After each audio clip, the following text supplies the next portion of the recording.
At the close of the 13th century, the island of Java trembled under betrayal. The mighty Singhasari Kingdom collapsed overnight, struck down by Jayakatwang's coup from Kadiri. But the chaos had only just begun. From the north, 30,000 Mongol troops approached, seeking revenge for a humiliated envoy. In the heart of this storm rose a young nobleman, Raden Wijaya, and from a forest filled with bitter fruit, Majapahit was born. Under King Kartanagara, Singhasari had become a force to be reckoned with. He boldly rejected and even disfigured a Mongol envoy from the Yuan dynasty, but his ambitions left the kingdom vulnerable. As his best troops sailed abroad, Jayakatwang of Kadiri struck. In one bloody night, Singhasari fell. Kartanagara died defending his throne. Raden Wijaya, Kartanagara's son-in-law, fought bravely to defend the kingdom, but the coup was too swift. With 3 loyal companions, Sora, Nambi, and Rangalawe, he fled eastward. The group sought refuge in Sumanep under Arya Wiraraja, a trusted noble. Arya, moved by Wijaya's plight, gave him crucial advice and helped him gain Jayakatwang's trust. Through Arya Wiraraja's intervention, Raden Wijaya was allowed to serve under Jayakatwang.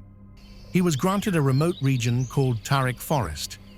There, as he cleared the land to build a village, he discovered the bitter Maja fruit, a name that would one day echo across the archipelago.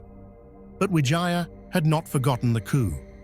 His loyalty was a mask, hiding his plan for revenge. When the Mongols finally arrived in early 1293 to punish Kartanagara, they found him already dead. Wijaya seized the moment. He offered to assist them in punishing Jayakatwang, guiding the foreign army deep into Kadiri. Together, they crushed Jayakatwang's forces. But then, Wijaya turned on the Mongols, ambushing them in a calculated strike and forcing them to flee back to their ships.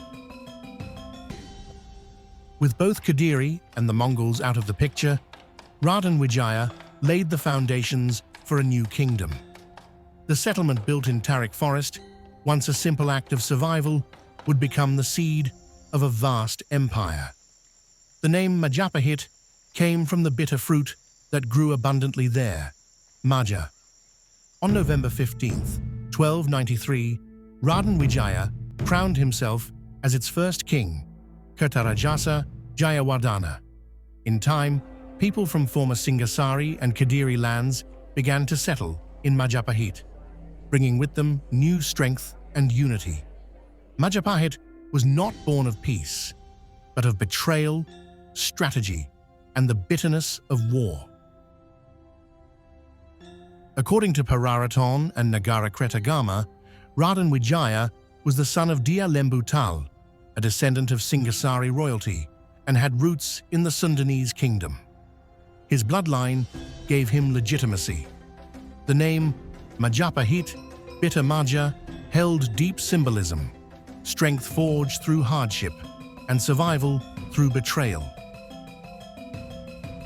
Despite internal challenges, including rebellions from trusted allies like Rangalawe, Nambi, and Sora, Majapahit continued to grow.